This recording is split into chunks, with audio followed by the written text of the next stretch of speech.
कांग्रेस महासचिव प्रियंका गांधी 28 नवंबर को लोकसभा की सदस्यता का शपथ ग्रहण करेंगी। वायनाड से चुनाव जीतने के कुछ दिन बाद उन्होंने शपथ ग्रहण की तारीख चुनी है। उसकी वजह यह है कि उनकी माता सोनिया गांधी दिल्ली के बाहर हैं, वो संसद की कार्यवाही में हिस्सा नहीं ले रही हैं, वो शिमला में हैं और 28 तारीख को वो मौजूद रहेंगी। प्रियंका गांधी ये चाहती हैं कि सोनिया गांधी भी उनके शपथ ग्रहण कार्यक्रम में मौजूद रहें।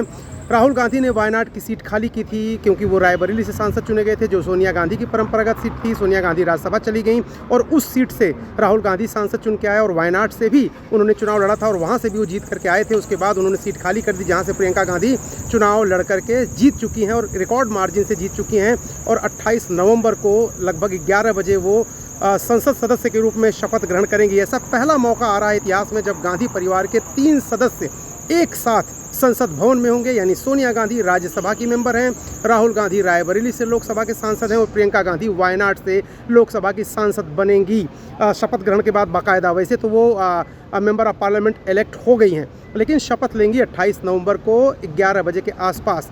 ये काफ़ी दिलचस्प है गांधी परिवार के इतिहास में, क्योंकि अक्सर ये आरोप भारतीय जनता पार्टी लगाती रही है गांधी परिवार पर कि वो एक परिवार की पार्टी है और इसीलिए काफ़ी अरसे तक राहुल गांधी ने और सोनिया गांधी ने ये तय किया था कि उनके अलावा, यानी 2 के अलावा कोई तीसरा मेंबर पार्टी में नहीं आएगा। हालांकि बाद में प्रियंका गांधी को भी पार्टी में शामिल करना पड़ा, उसकी कुछ वजह थी और उसके बाद उत्तर प्रदेश का उनको प्रभारी बनाया गया। और उसके बाद फिर दौड़ शुरू हुई कि क्या प्रियंका गांधी संसद की सदस्य भी बनेंगी, क्या राज्यसभा जाएंगी, क्या लोकसभा जाएंगी। उस पर भी काफ़ी सस्पेंस रहा, पशुपेश रहा। लेकिन आखिरकार जब राहुल गांधी को वायनाड छोड़ना पड़ा, तब ये पार्टी ने तय किया कि प्रियंका गांधी भी संसदीय लोकतंत्र में शामिल होंगी, संसद का हिस्सा बनेंगी, चुनाव लड़ेंगी। और उसके बाद प्रियंका गांधी को वायनाड से टिकट दिया गया और मल्लिकार्जुन खड़गे पार्टी के अध्यक्ष ने बाकायदा इसकी घोषणा की थी। कई मायनों में खास है गांधी परिवार के 3 सदस्यों का एक साथ संसद में होना।